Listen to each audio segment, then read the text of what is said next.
This video will cover various aspects of the 42nd President of the United States, William Jefferson Clinton, otherwise known as Bill Clinton, and his early life, his presidency and his presidential campaign in 1992, his presidential campaign in 1996, and various things that happened during his administration. Also, it will focus on a few key figures in his administration as well. So we will begin with looking at Bill Clinton's early life. This is a famous photo of him as a teenager in high school meeting President Kennedy. And this meeting is often given the origins of why he ever wanted to go into politics. Kennedy is his inspiration, was sort of his political hero. And so this meeting is thought to be very, very important. Bill Clinton was born in Hope, Arkansas, a very small town. His mother, Virginia, lost her husband, while Clinton's father, while she was pregnant with Bill Clinton. So he never knew his biological father. He was very poor. He grew up poor. The family moved from Hope to another town in Arkansas when Virginia met a man named Roger Clinton. Roger adopted Bill when Bill was in his teen years, but Roger Clinton also battled alcoholism and would physically abuse his mother and threaten Bill. And when Bill got old enough, he stood up to Roger Clinton. And this is another sort of famous story about just, Bill Clinton's early beginnings and how he showed backbone as a teenager to an adult. And again, just this is credited as being a harbinger of things to come in his political life. He first went to Georgetown for his undergraduate degree. After he was at Georgetown, or while he was at Georgetown, rather, he won the Rhodes Scholarship, so he went to Oxford and studied for a year. He came back and he went to Yale Law School, and that is where he met Hillary Rodham, who of course became Hillary Rodham Clinton, his wife. And then he campaigned for George McGovern in 1972, went back to Arkansas. Hillary went with him. They both taught at the University of Arkansas Law School. And while there, Bill Clinton decided that he would run for Attorney General of Arkansas at the age of 32, and he won the election. Shortly thereafter, he decided in 1976 to run for governor of Arkansas, and he won. It is a 2-year, at that time it was a 2-year term in Arkansas. It no longer is, but at that time it was a 2-year term in Arkansas, and Clinton won. And he made some deals while he was governor for the first time with some Republican leaning voters that made some Democratic leaning voters upset. And so when he ran for re-election, he actually lost. So his second attempt at being governor, he lost that campaign. So he was not governor for 2 years. Then he ran again and won 4 consecutive terms as governor. So he learned his lessons. He was governor when he began to run for president in 1991 and 1992 when he was running for president. He was the governor of Arkansas at that time. Probably his signature issue in Arkansas was education. He and Hillary Rodham Clinton did a great job of improving Arkansas's public education system. They had one of the highest graduation rates at that time in the country, which I think is unbelievable considering where Arkansas is at today. Unfortunately, they're not very highly ranked anymore, but under Clinton they were. So that was really his signature program, which of course he would not carry into the White House with him. Healthcare would become his signature issue, at least during his first term in the White House. So he made a lot of friends, a lot of political friends. He earned a lot of political capital prior to running for president, and he was seen as this up and coming Democrat when in 1988 he was tapped to give the nominating speech for Michael Dukakis at the 1988 Democratic National Convention, and his speech was not well received at all. It went on for 32 minutes, and people blame the length of that speech, but Mario Cuomo, who's a great speaker, gave speeches at national conventions that lasted 30 minutes, and no one complained about them because Mario Cuomo was an excellent speaker. And I think Bill Clinton was an excellent speaker as well, just not yet in 1988. And so the speech fell very flat. He was actually booed at the National Democratic Convention by other Democrats, so that's how poorly the speech went. But it did not deter him. He went back to Arkansas and continued to prepare to take on George Bush in the 1992 election. So let's get to that. So in the 1992 election, George Bush was the incumbent Republican governor. Of course, he had been vice president under Ronald Reagan for the 8 years prior to that. He had been head of the CIA. George Bush had a lengthy resume, political resume. He also, of course, went up against H. Ross Perot, who was a billionaire and ran on the Independent Party ticket. He did extremely well in terms of the popular vote. He did not earn a single electoral vote, however. But the consensus is that Perot probably took equal amounts of votes away from Bush and from Clinton.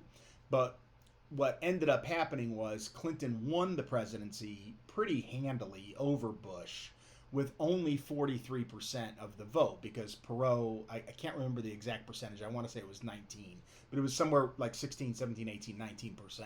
And so because of that, Clinton didn't exactly have a strong mandate going into office. So from 92 to 96 during his first term, he wanted to pass national health care. And not to the extent that Jimmy Carter went to Washington with this sort of cocky, I'm not from Washington, I'm a plain person that's going to get the job done and I don't need the help of career politicians. I don't think Clinton quite had that level of attitude, but he did go to Washington thinking he knew better than the people that were there. And that hurt a lot of the legislation that he tried to pass early on. He had a learning curve. He didn't understand as well as he would how to work with people in Congress. And so his healthcare initiative, which he spent tons of time on, ended up failing. Hillary Clinton and another person, I can't pronounce his name right, Magaziner, probably Magaziner, is the person that was in charge of the healthcare, putting together a national healthcare plan, and they did it basically behind closed doors. So they kept it very secret. They didn't involve Congress that much, and as a result, when it came time to get congressional approval, he couldn't get it because they weren't really part of the deal. So he still, that was early on in his presidency, early on in the first term. So by the time we get to the second half of the first term, the economy is booming. When he came in, one of the reasons why he defeated Bush so handily was because the economy was in a recession in 1991. So Clinton comes in and he balances the budget. The economy is booming. This is during the dot-com time, and of course there was a dot-com bubble, but that hadn't happened yet. So Bill Clinton was the beneficiary of this of technology and the internet, and the economy was just going really, really well. And so when it came time to run for office the second time against Bob Dole, it was almost a foregone conclusion that he would win, and he did. He crushed Bob Dole pretty significantly in 1996. Bob Dole at the time was the oldest first-time running president of a major party in the history of the United States. I'm not sure if President Trump was older than Dole or not, but they were about the same age. In fact, I think Dole was still older than President Trump. Of course, President Biden doesn't count because he ran in 1988, and he ran in 2008 as well. So he wasn't a first-time running president, but Bob Dole was. Obviously, President Trump had never run before 2016 as well. So some older people mixing in. Bill Clinton was younger, was more energetic. The economy was robust at the time, and he really had no problem overcoming Bob Dole. So he goes to the White House, kind of backing up again. He goes to the White House. This is Clinton with, of course, Hillary, and then his teenage daughter at the time, Chelsea Clinton, walking down Massachusetts Avenue on the day of the inauguration. And he's giving his signature thumbs up there, which was his motion that he made more than any other. Very parodied often on Saturday Night Live. Very funny, if that's something that you might want to look up. Darrell Hammond was the comedian that was in charge of doing Bill Clinton's impersonations, and I think it's definitely worth YouTubing to see how funny that is. While in office, Clinton was again, a lot like Carter, but just more successfully than Carter. Clinton was interested in diversifying the cabinet. So he nominated Janet Reno to be the first female attorney general in the history of the United States, and Reno won confirmation. One of the first things that Janet Reno had to do was deal with David Koresh in Waco, Texas. It was a cult, and he had lots of prisoners, hostages, and it was very messy. Lots of people were killed, both on the law enforcement side, but especially obviously on the cult side as well. That was an early thing within weeks that Reno had to deal with. But by and large, she was considered pretty popular because once Clinton got into some scandals, Reno was able to remain neutral and appointed special prosecutors to make sure that Bill Clinton was on the up and up. Of course, on some things he was, and on other things he was not, which we'll get into in just a bit. Another important person in the Clinton administration was Vice President Al Gore. Vice President Al Gore had run for president in 1988. He was tapped by Bill Clinton because of the similarities. A lot of times a presidential candidate will choose someone who's unlike them to win a different facet of the vote. For example, right now, President Biden has Kamala Harris as his vice president. President Biden is older, white, and male. Kamala Harris is younger, African American, and female, so you've got that contrast. Here, not so much. Al Gore, young, just like Bill Clinton. Al Gore from the South, just like Bill Clinton. Al Gore was a senator from Tennessee. His father was a senator from Tennessee as well. Gore was raised in Washington, so that would be, I guess, the difference between Bill Clinton and Al Gore, is that Al Gore was something of a Washington insider because of his father. He grew up in Washington, D.C., whereas Bill Clinton was a governor from Arkansas and didn't have much experience with Washington, D.C. But Gore and Clinton worked very, very well together. Clinton gave Gore some heavy responsibilities, again, similar to Jimmy Carter, who had a much less successful presidency than Bill Clinton, but a lot of similarities. Jimmy Carter gave some serious responsibilities to Walter Mondale. In fact, Walter Mondale is credited with changing the vice presidency because he made it more than just an office by name. He actually got some work done. Gore's signature policy, and it is to this day, was the environment. He's very concerned with climate change, and he is to this day. He's still probably one of the hardest working people in the world when it comes to curbing climate change. So Al Gore and Bill Clinton worked extremely well together. Now we get to the most famous scandal of Bill Clinton's presidency, and there was a lot of smoke around Bill Clinton prior to Monica Lewinsky, but no one could ever prove that he had done anything wrong or that Hillary Clinton had done anything wrong. There was a scandal in Arkansas when he was still governor called Whitewater. A special counsel was put on the case. Nothing was found that the Clintons did illegal. But Bill Clinton did have a reputation for being something of a ladies' man, and it is true, of course. He was married to Hillary Clinton, so he's having these affairs on the side. There was always lots of talk of it, but he was never caught red-handed until Monica Lewinsky befriended someone and told this person all about her affair with Bill Clinton. There's obviously a huge age difference between the two. Monica Lewinsky was just an aide at the White House at the time, and you can read about the affair. There's some sordid details that I'm not going to talk about in this video, but some again some pretty nasty things that Bill Clinton did, and it really hurt his presidency. It's really a shame, because I think that had this not happened, he would be considered one of the greatest presidents we ever had.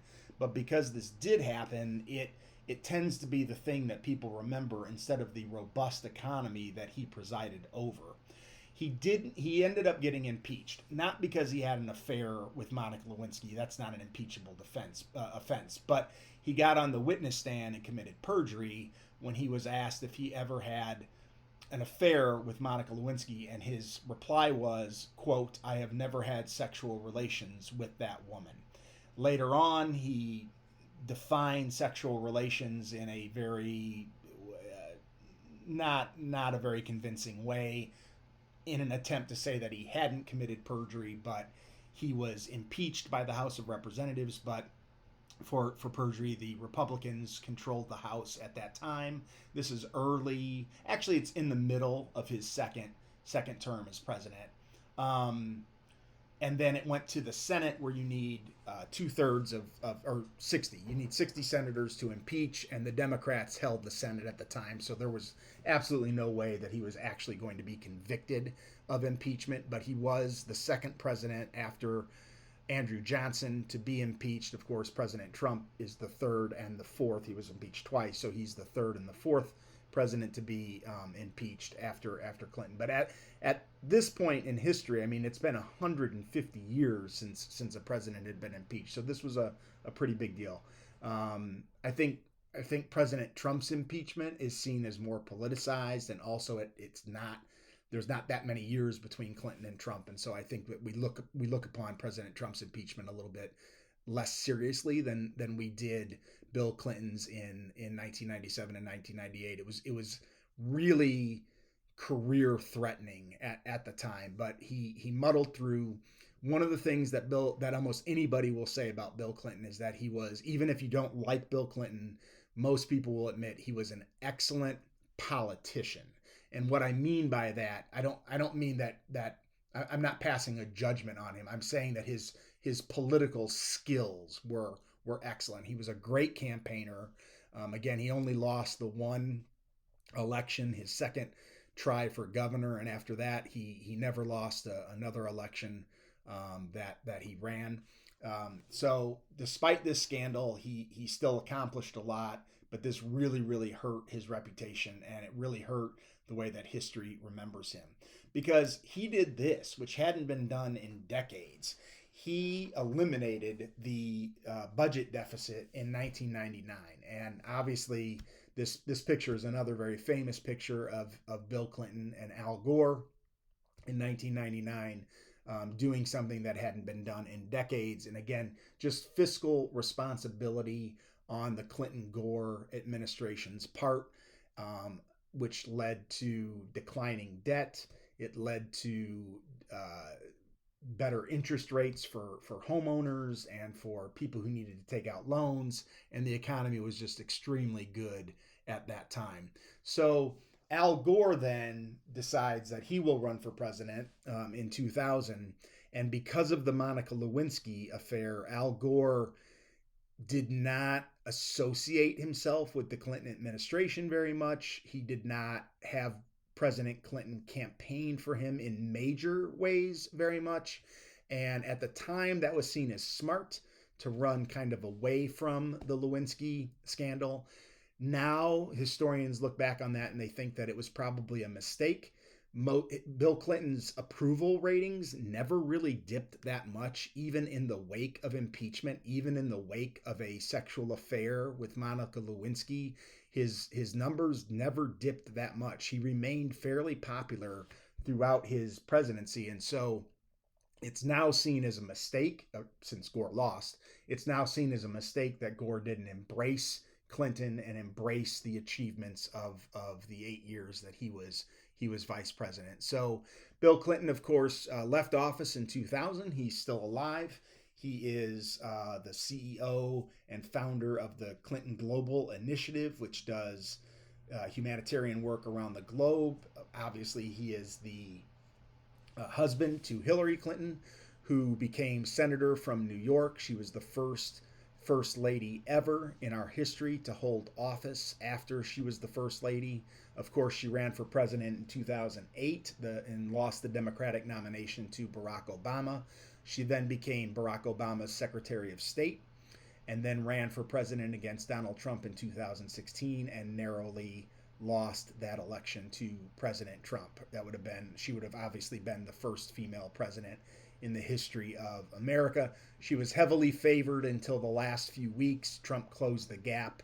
She was still favored, but Trump was within the margin of error, and President Trump ended up defeating Hillary Clinton in 2016. She has basically retired since that election. So the Clintons now are basically just humanitarians. They use the Clinton Global Initiative. Chelsea Clinton is part of it as well. And he continues to do good work in the world. He even partnered with George H.W. Bush, who he defeated in 1988 prior to President Bush's death. He and Bill Clinton had become very good friends, which is, I know sounds strange, but they were. And they did some humanitarian work together through the Bush Foundation and through the Clinton Foundation. So that is Bill Clinton in a nutshell.